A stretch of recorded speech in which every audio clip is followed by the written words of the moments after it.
হযরত ঈসা আলাইহিস সালাতু ওয়াস সালামের পর থেকে মুহাম্মদ সাল্লাল্লাহু আলাইহি সাল্লাম পর্যন্ত 600 বছর গ্যাপ হওয়ার পরে মানুষগুলো আল্লাহকে ভুলে গেছেন। কেউ বা মাছের পূজা, কেউ বা আগুনের পূজা, কেউ বা লাত মানাতের পূজা, কেউ বা চন্দ্র সূর্যের পূজা। মানুষ যার যার আদর্শে মতবাদ দিয়ে তারা পূজা করা শুরু করে দিয়েছে এক আল্লাহকে ভুলে। আল্লাহু আকবার, আল্লাহু আকবার। তখনকার বাদশা ছিল বাদশা ইউসুফ জুনবাস। বাদশা ইউসুফ জুনবাস तमाम রাজ্যে ঘোষণা করে দিয়েছে, আমি হলাম খোদা, আমারে ছাড়া আমারে যারা খোদা না মানবে তাদের মাথা দেহ থেকে আলাদা করে ফেলা হবে। আপনারা বলেন ইউসুফ বিন জুনবাস কোন মাখলুক কি কখনো খোদা হতে পারে? আরো যারা বলেন নমরুদ কি খোদা হইছে না গাদা? ইউসুফ বিন জুনবাস কি খোদা না গাদা?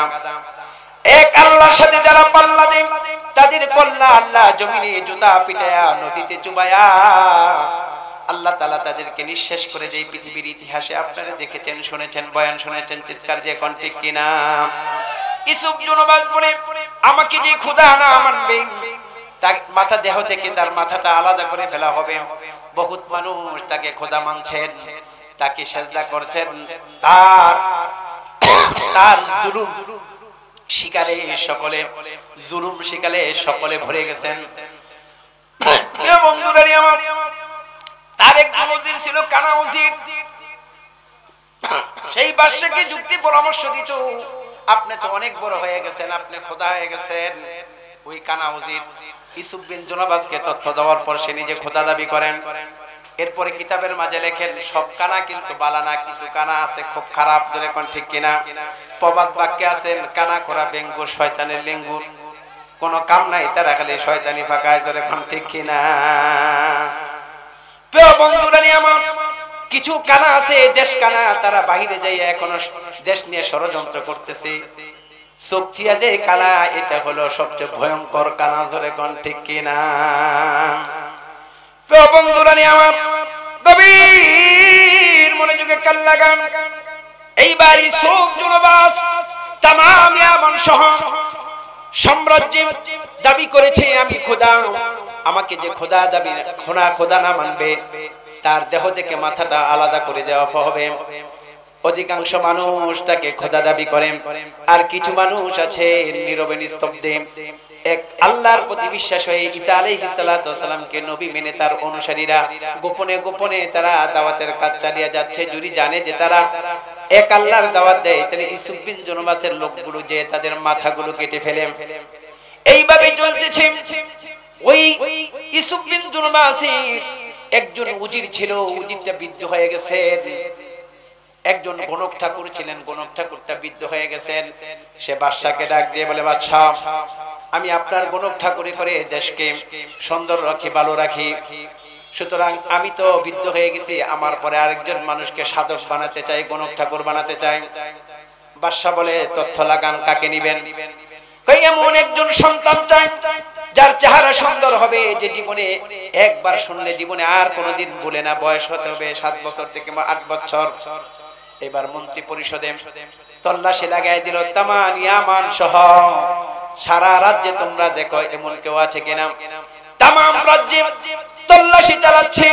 দেখি গ্রামের বাহিরে একটা গ্রাম আছে, গ্রামের শেষ পয়েন্টে একটা বাচ্চা আছেন, তার নাম হলো জাবের বিন আব্দুল্লাহ। এই বাচ্চাটার যেমন সুন্দর চেহারা তেমন সুন্দর আকৃতি, এবং জীবনে যদি একবার যদি একটা বাক্য শুনে জীবনে আর সেই বাক্যটা কখনো বলে না। সে 5 বছরে, 4 বছরে, 3 বছরে সে যা ঘটনা মনে আছেন, এরকম সাধারণ বাচ্চা এরকম ধারণ ক্ষমতা রাখে না, এরকম ধারণ ক্ষমতা রাখে। বাদশার কাছে তথ্য দিল, অমুক গ্রামে একটি বাচ্চা আছে, যেই বাচ্চাটার ব্রেন, শক্তি, চেহারা সবকিছু আছে, তাকে আপনি জ্যোতিষী বিদ্যা শিক্ষা দিতে পারেন। এইবার বাদশা বলে, ভালো করে তল্লাশি চালাও। আবার তামাম ইয়ামান সহ তামাম রাজ্যে পরিচালনা করছেন, দেখছেন, তথ্য নিচ্ছেন, খোঁজ খবর নিচ্ছেন।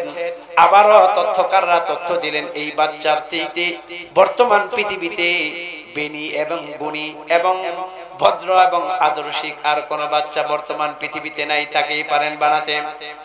এইবার বাদশা বলল, যাও যাও তার পরিবারকে আমার কাছে নিয়ে আসো।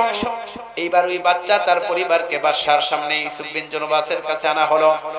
তোমার বাচ্চা আজ থেকে আমার পালিত সন্তান হিসাবে আমার রাজপ্রাসাদের পাশে থাকবে, তোমাদের বাসাটাও আমাদের পাশে থাকবে। এই মহল্লা থেকে প্রত্যেকদিন আমার জ্যোতিষী বিদ্যার কাছে তোমার ছেলে জ্যোতিষী বিদ্যা শিখবে, এই জন্য তোমাদেরকে একটা ভাতা দেওয়া হবে। তোমার ছেলেকে আমি রাজপ্রাসাদ গারে ভাতা দেওয়া হবে এবং তাকে যোগ্য করে গড়ে তোলা হবে। পিতামাতা খুশি হয়ে গেল।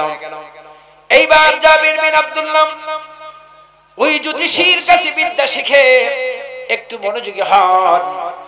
আল্লাহু আকবার। জাবির বিন আব্দুল্লাহ প্রত্যেকদিন ওই জ্যোতিষীর কাছে গণক ঠাকুরের কাছে যায় আগডুম বাগডুম গোড়াডুম শিখে, কিন্তু এই জ্যোতিষী বিদ্যা সে শিখে তার থেকে কোনো ফায়দা সে পায় না। তো ওই বাদশার যেই বাড়ি আছে আর তার বাড়ি থেকে বাদশার বাড়ি কিছুটা মহল্লা অতিক্রম করে ওই জায়গায় যেতে হয়। একদিন ওই ইউসুফ বিন জুনবাসের রাজপ্রাসাদে যখন এই বাচ্চা ছেলে জাবির বিন আব্দুল্লাহ আসতেছেন, এমন সময় প্রত্যেকদিন মেন রাস্তা দিয়ে যায়, আজকে একটা চিপা রাস্তা দিয়ে বাচ্চা যাচ্ছে। চিপা রাস্তা দিয়ে বাচ্চাটা যখন যাচ্ছে তখন দেখে একটা ঘরের মাঝে কিছু মানুষ কালিমার তালকিন চালাচ্ছে, কালিমার মুযাকারা করছে। লা ইলাহা ইল্লাল্লাহু ঈসা রূহুল্লাহ, লা ইলাহা ইল্লাল্লাহ, আল্লাহ ছাড়া কোনো মাবুদ নাই। যা কিছু হয় আল্লাহর পক্ষ থেকে হয়, যা কিছু ঘটে আল্লাহর পক্ষ থেকে ঘটে। আল্লাহ যা চায় তা হয়। আল্লাহ যাকে সম্মানিত করতে চায় সে সম্মানিত হয়। আল্লাহ যাকে দুলভিত করতে চায়, বেইজ্জত করতে চায়, পৃথিবীর কেউ তাকে সম্মান দিতে জানে না, পারে না। জোরে কোন ঠিক কিনা? এইবার বাচ্চাটা ওই মহল্লার রাস্তা দিয়ে যখন যাচ্ছে, চিপা গলিতে কিছু মুসলমানরা গোপনে গোপনে ভয়ে ভয়ে কালিমার মুযাকারা করছেন। লা ইলাহা ইল্লাল্লাহ ঈসা রূহুল্লাহ। যেহেতু এই বাচ্চাটা হলো ব্রেনি, জীবনে একবার যদি কোনো কালিমা বাক্য শুনে সে আর ভুলে না। এই মধুর কালিমা যখন জিনালা দিয়ে এই বাচ্চা ছেলেটা শুনে ফেললেন, এই কালিমার প্রত্যেকটা অক্ষর যেন জাবির বিন আব্দুল্লাহর কলিজার মাঝে যায় ধারণ করছেন। জাবির বিন আব্দুল্লাহ কালিমাটা শোনার পর তার দিলের ভিতরে কালিমার মহব্বত এবং কালিমার মহব্বত এবং কালিমার প্রত্যেকটা অক্ষর যেন তার দিলের ভিতরে ঢুকছে। এইবার বাদশার পালিত সন্তান জাবির বিন আব্দুল্লাহ ওই মহল্লার মুসলমানদের কামরার মাঝে যে টুক টুক করে আওয়াজ দিলেন। আওয়াজ দেওয়ার পর একজন মুসলমান দরজা খুলে ফেলল। খবরদার! দরজা খোলার পরে দেখেন বাদশার পালিত সন্তান জাবির বিন আব্দুল্লাহ। এইবার মুসলমানদের আমির ভয়ে থমকে গেল। আহারে, এই বাচ্চা ছেলে যদি যে বাদশার কাছে বলে ফেলে, তাহলে আজকের ভিতরে আমাদের মাথাগুলো দেহ থেকে আলাদা করে ফেলবে, আমাদেরকে হত্যা করে ফেলবে। এই বাচ্চা তোমার হাতে ধরি, পায়ে ধরি, তুমি এদিকে আসো। এইবার জাবির বিন আব্দুল্লাহর হাতে ধরলেন, পায়ে ধরলেন, ডাক দিয়ে বলে, বাবা রে, আমরা এই জায়গায় কালিমার তালকিন করি, তুমি যে তোমার বাদশার কাছে বলো না। যদি বলে তাহলে আমাদের সবাইকে জবাই করে ফেলবে, হত্যা করে ফেলবে, আমরা মারা যাব। এই জন্য আমাদের দুঃখ নাই, কিন্তু দিন ধর্ম ইসলাম দুনিয়ার ময়দান থেকে মিটে যাবে। হে বালক, তুমি যে বাদশার কাছে যে বলবা না। এবার বাচ্চাটা বলে, একটা শর্তে বলবো না। আপনারা যে কালিমাটা পড়তেছিলেন, এই কালিমাটা আমার খুব ভালো লাগতেছিল এবং এই কালিমার প্রত্যেকটা অক্ষর যেন আমার দিলের ভিতরে ঢুকতেছিল। কালিমাটা আমি তো মুখস্থ করে ফেলেছি, কালিমার অর্থটা আমাকে জানায় দিলে, কালিমার অর্থটা যদি আমাকে শিখিয়ে দেন তাহলে বলবো না। বলেন মারহাবা। এইবার প্রিয় বন্ধুরা, আমার মুসলমানের আমি ডাক দিয়ে বলল, পড়ে ফেলো লা ইলাহা ইল্লাল্লাহু ঈসা রূহুল্লাহ। ফেললেন, মুসলমান হয়ে গেলেন। তার দিলের ভিতরে এখন কালিমার তালকিন দিচ্ছে। যা হয় এক আল্লাহ থেকে হয়, গায়রুল্লাহ থেকে হয় না। চিৎকার দিয়ে কোন ঠিক কিনা? অনেক সময় দেখবেন ওস্তাদের চাইতে ছাত্রের ইকিন বেশি হয়ে যায়, পীরের চাইতে মুরিদের ইকিন বেশি হয়ে যায়। জোরে কোন ঠিক কিনা? প্রিয় বন্ধুরা আমার, এইবার জাবির বিন আব্দুল্লাহ প্রত্যেকদিন তার বাড়ি থেকে যখন রাজপ্রাসাদে জ্যোতিষী বিদ্যা শিখতে যায়, তার মাঝখানে মুসলমানদের সামনে একটু বসে ইমানি আলোচনা করে তারপর রাজপ্রাসাদে যায়। আবার রাজপ্রাসাদ থেকে যখন গণক ঠাকুরের কাছে যখন গণক ঠাকুর বিদ্যা শিখে যখন আবার এই জায়গায় আসেন, এই জায়গায় আবার মুসলমানদের সামনে একটু বসে বসে কালিমার তালকিন নিয়ে ঈমানটাকে পরিপূর্ণ করে তারপর বাড়িতে যায়। জোরে বলুন আল্লাহু আকবার। এইবার এই শহরে কেন্দ্রীয় একটি বাজার আছে, বাদশার বাড়ির সামনে চৌরাস্তার মাঝে একটি বিশাল বড় ভাগ বসে আছে।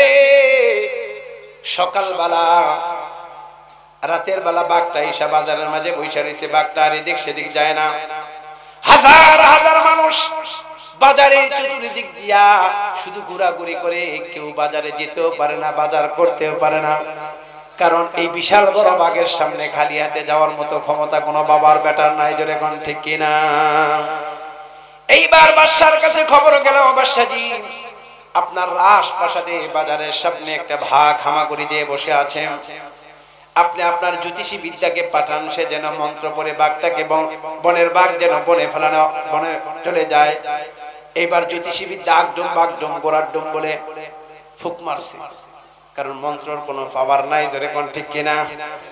হাজারো ফুক দিচ্ছে, কিন্তু বনের বাঘ তো বনে চলে না, বনে যায় না।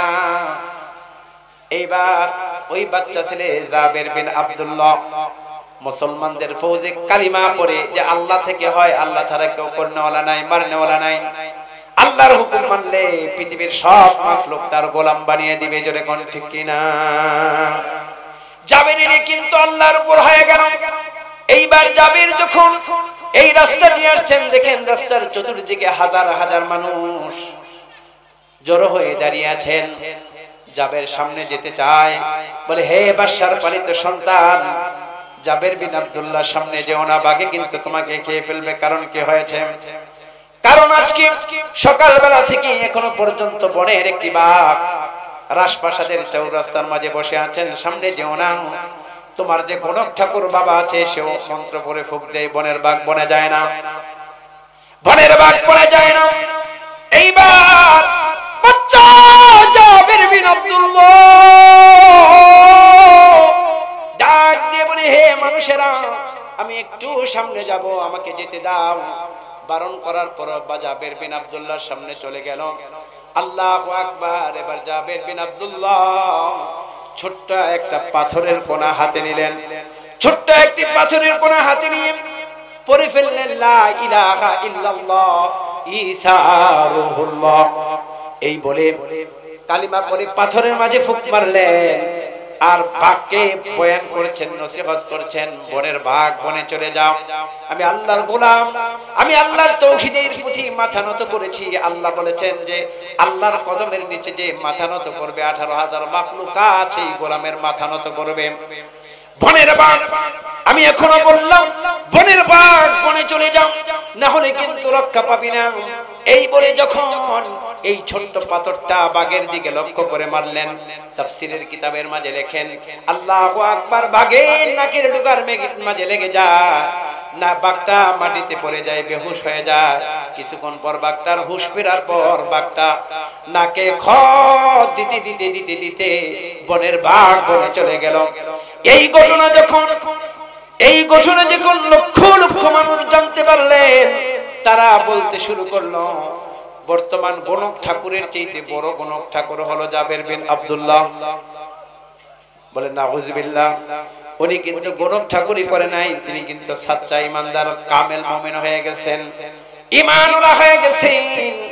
আল্লাহর প্রতি তার বিশ্বাস আল্লাহ থেকে হয়, কোন মাখলুক কারো ভালো পৌঁছাইতে পারে না, খারাপও পৌঁছাইতে পারে না। জোরে কোন ঠিক কিনা? প্রিয় বন্ধুরা আমার, এইবার জাবের বিন আব্দুল্লাহ তার সুনাম খ্যাতি বাদশা সহ তামাম ইয়ামানে ছড়িয়ে গেলেন যে বাচ্চা ছেলে জাবের বিন আব্দুল্লাহর চাইতে বড় জাদুকর আর কেউ নাই। কিন্তু বাদশা জাবের বিন আব্দুল্লাহ বাচ্চা ছেলে প্রকাশ করে না, সে ঈমানের মেহনত চালিয়ে যায়। প্রত্যেকদিন মুসলমানদের ফৌজে গোত্রে এসে ঈমানটাকে আরো নবায়ন করে। আল্লাহু আকবার। আবার হঠাৎ করে রাস্তা দিয়ে একদিন রাতের বেলা বিষাক্ত একটি সাপ, বিশাল বড় একটি সাপ ওই রাস্তার চার রাস্তার মাঝে এসে বসে রইলেন। মানুষগুলো সকালবেলা বাজারে ঢুকতে পারে না, এত বড় সাপ, এক ডজন ভাগ এক নিঃশ্বাসে খেয়ে ফেলতে পারবে এত বড় সাপ। মানুষগুলো এদিকের মানুষ সেদিকে যায় না, সেদিকের মানুষ সেদিকে আসে না।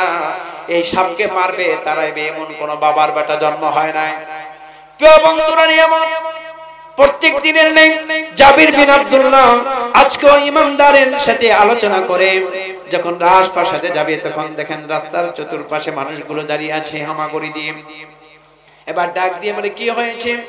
ডাক দিয়ে বলে, জাবির আজকে যেও না, আজকে তো ভাগ নয়, আজকে হলো বিশাল বড় সাপ, এমন এক ডজন ভাগ এই সাপে গিলে খেয়ে ফেলতে পারবে, তুমি যেও না, সাপে কিন্তু তোমাকে গিলে ফেলবে। এইবার বলে, আমি একটু সামনে যাব। আর জাবির বিন আব্দুল্লাহ সাপের সামনে চলে গেলেন, যে ভাষণ দিচ্ছেন, কেন মানুষকে ক্ষতি করছো? আমি এখন হুকুম করলাম, বনের বাঘ, বনের সাপ, বনে চলে যাও, না হলে রক্ষা হবে না। আল্লাহু আকবার। জাবির বিন আব্দুল্লাহ 7 বছরের গোলাম, আল্লাহর প্রেমিক, আল্লাহর বান্দা জাবির বিন আব্দুল্লাহ যখন সাপকে বলল, এখনো সময় আছে, বনের সাপ বনে চলে যাও, না হলে কিন্তু রেহাই হবে না। তাফসীরের কিতাবের মাঝে লেখা আছে, বনের সাপটা অপমানিত গোলামের মতো, অপমানিত গোলামের মতো হাজার হাজার মানুষের সামনে নিজে নিজে আপনি আপনি বনের সাপ বনে চলে গেছে। বলেন আল্লাহু আকবার। मैं तालिब मौला मेरे इश्क निराला है, जुमला जगह जिनकी तजल्ली से उजाला, माँ दर्द जगह गैर खुदा यार नदारो, जुजियाद खुदा ही दिगर कार नदारम, जुजियाद खुदा ही दिगर कार नदारम। আল্লাহ রব্বে কারীম তোমার চেহারার দিকে তাকায় না, তোমার আমলের দিকে তাকায়, তোমার কলবের দিকে তাকায়। আল্লাহর প্রেম যদি তোমার দিলের ভিতরে হয়ে যায়, পৃথিবীর সব তোমার গোলাম বানিয়ে দিবে। ওয়াদা হলো আমার আল্লাহর, জোরে কোন ঠিক কিনা? ও বন্ধু, গভীর মনোযোগে কান লাগান। এইবার তামাম ইয়ামান সহ তামাম পৃথিবীতে বাচ্চা ছেলে জাবির বিন আব্দুল্লাহর সুনাম খ্যাতি ছড়িয়ে গেল, যে পৃথিবীর ময়দানে সর্বশ্রেষ্ঠ গণক ঠাকুর হলো জাবির বিন আব্দুল্লাহ। এইবার ইউসুফ বিন জুনবাসের যে ওই যে কানা উজির যে বুদ্ধি দিয়েছে, তুমি খোদা দাবি করো, এইবার ওই উজির রাতের বেলায় একদিন জাবির বিন আব্দুল্লাহর ঘরে যায় ঢুকে বললেন, জাবির রে, মানুষ আমারে কানা কয়, যার জন্য আমি কষ্ট পাই। কানা উজির শুনতে খারাপ শোনা যায় না? মানুষ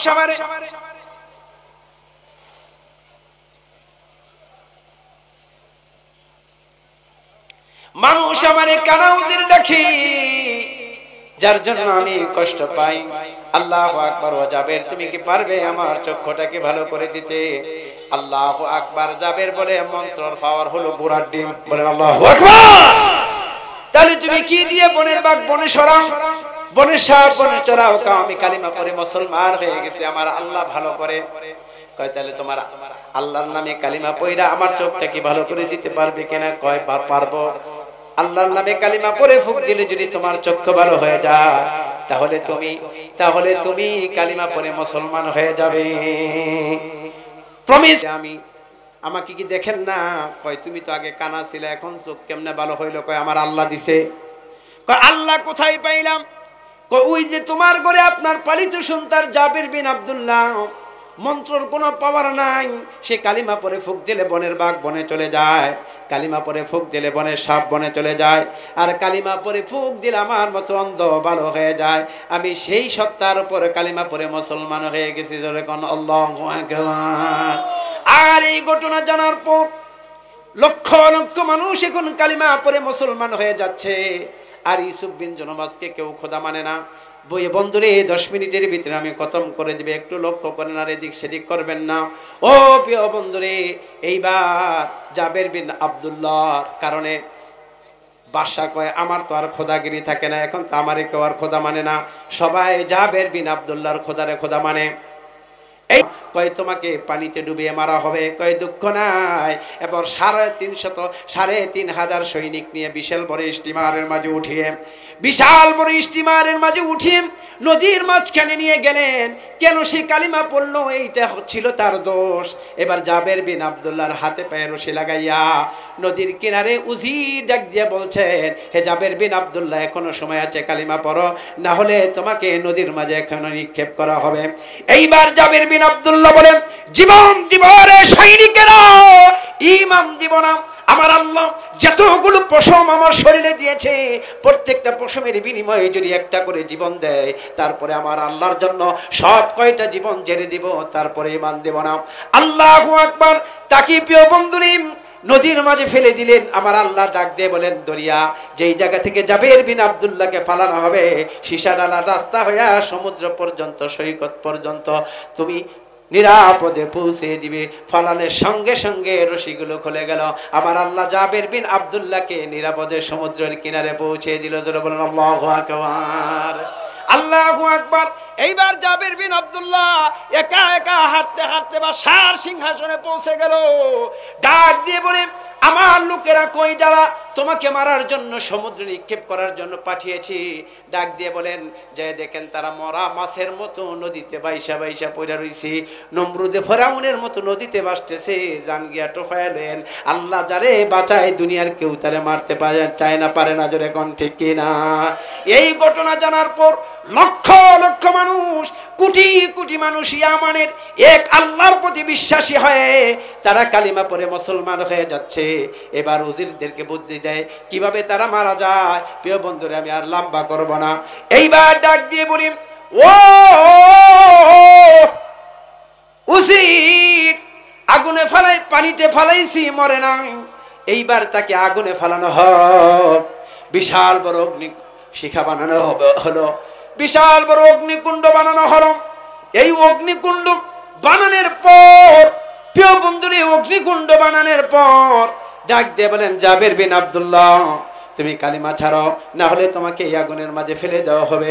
এবার জাবের বিন আব্দুল্লাহ ডাক দিয়ে বলেন, আমার বাবা, রুহানি বাবা, আমার বাবা, আল্লাহু আকবার, ইব্রাহিম আলাইহিস সালাতু ওয়াস সালাম, আমার বাবাকে এই আগুনের মাঝে নিক্ষেপ করা হয়েছে। ইব্রাহিম আলাইহিস সালাতু ওয়াস সালামের একটি পশম কিন্তু আগুন পোড়াতে পারে নাই। সুতরাং আমি, আমার বাবা মুসলিম জাতির পিতা ইব্রাহিম আলাইহিস সালাতু ওয়াস সালামের রূহানি সন্তান আমি, আমাকেও পারবে না আমার একটা পশম পোড়াতে। জোরে বলুন আল্লাহু আকবার। এইবার ডাক দিয়ে বলে, তুমি কেমনে মরবা? এইবার বলি, এই ইউসুফ বিন জুনবাস, আমাকে মারার জন্য, হত্যা করার জন্য তোমার এত প্ল্যান, তুমি জীবনে মারতে পারবে না। তবে আমি তোমাকে বলি, আমি আল্লাহর কাছে চলে যেতে প্রস্তুত। আল্লাহ যদি আমাদের শহীদের মত যদি আল্লাহ দেয়, তাহলে তুমি আমাকে মারতে পারবে। আমার গলায় যদি কালিমা লা ইলাহা ইল্লাল্লাহ ঈসা রুহুল্লাহ বলে আমার গলার ভিতরে যদি ছুরি চালাও, তাহলে আমি আল্লাহর কাছে চলে যাব, আর তুমি তোমার রাজত্ব চালাইতে পারবা। এই শর্ত ছাড়া আমার মারার কোনো পথ নাই। এইবার জাবের বিন আব্দুল্লাহ কি জবাই করার জন্য বাদশা নিজেই ছুরি নিলেন। বিসমিল্লাহি বিসমিল্লাহি আল্লাহু আকবার বলে কালিমা পড়ে যখন গলার ভিতরে ছুরি চালিয়ে দিল, 8 বছর জাবের বিন আব্দুল্লাহ শহীদ হয়ে আল্লাহর কাছে চলে গেল। জাবের যদিও চলে গেল, কিন্তু জাবেরের মতো আরো কোটি কোটি জাবের তৈরি হয়ে গেছে। এক ওমর দুনিয়া থেকে বিদায় হয়ে চলে গেছে। ওমরের উত্তরসূরি আজও পৃথিবীর ময়দানে লক্ষ লক্ষ আছে। জোরে কোন ঠিক কিনা? প্রিয় বন্ধুরা, আমার 2 মিনিটের ভিতরে আমি আমার বক্তৃতা খতম টানছি, যেহেতু আমার আরো 2টি প্রোগ্রাম আছে। ইচ্ছা করলো বাবা লম্বা করার সময় আমার নাই। একটু মনোযোগী হন। আল্লাহু আকবার, আল্লাহু আকবার। এইবার লক্ষ লক্ষ মানুষ জাবের বিন আব্দুল্লাহ তার খোদা, এক খোদার অনুসারী হইয়া তারা কালিমা পড়ে মুসলমান হয়ে যাচ্ছে। আল্লাহু আকবার, আল্লাহু আকবার। এইবার জাবের বিন আব্দুল্লাহ যখন দুনিয়া থেকে বিদায় হয়ে গেল, কোটি কোটি মুসলমান রয়ে গেল। এইবার বাদশা বলে, যারা আমাকে খোদা দাবি না করবে, সেজদা না দেবে, তাদেরকে এই অগ্নিকুণ্ডের মাঝে ফেলে দেওয়া হবে। বিশাল বড় অগ্নিকুণ্ড পরিধি তৈরি করা হলো, আর তাদেরকে আগুনের মাঝে ফালাবে। যারা যারা ইউসুফ বিন জুনবাসকে খোদা না মানবে তাদেরকে ওই আগুনের মাঝে নিক্ষেপ করে তাদেরকে ধ্বংস করে দেওয়া হবে। কুতিলা আসহাবুল উখদুদ, এই জায়গায় হলো আমার মূল ব্যাখ্যা। আর 1-2 মিনিটের ভিতরে আপনারা মূল ব্যাখ্যা কেন আমি এতগুলো কথা বললাম এই জায়গাটুকুর জন্য প্রিয় বন্ধুরা আমার।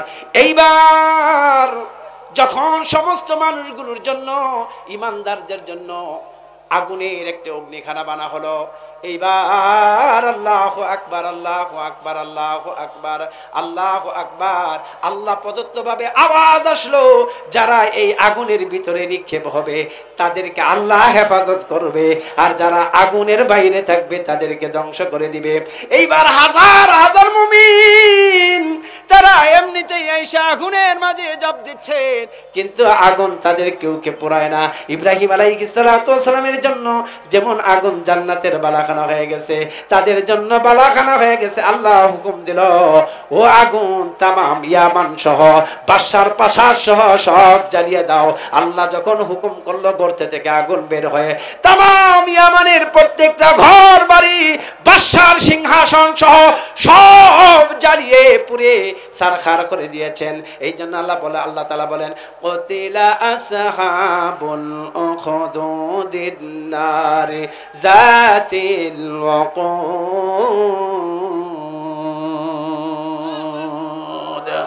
আল্লাহ রব্বে কারীম সেই গর্ত খননকারী, যারা গর্ত খনন করেছিল মোমেনগুলোকে জ্বালিয়ে পুড়ে মারবে।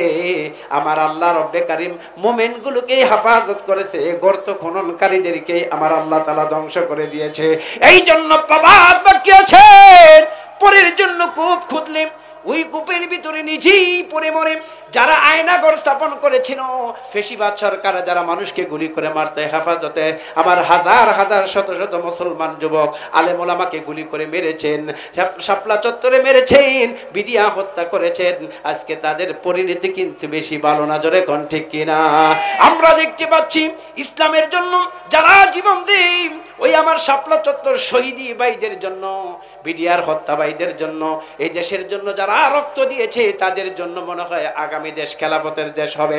আজকে যুবকরা ভার্সিটিতে কালিমার পতাকা নারী তাকবীর আল্লাহু আকবার স্লোগান দিচ্ছে, কারণ ইসলাম জিন্দা হোতা হে হর কারবালা কি বাদ মে, রক্ত ছাড়া ইসলাম বিজয়ী হয় না।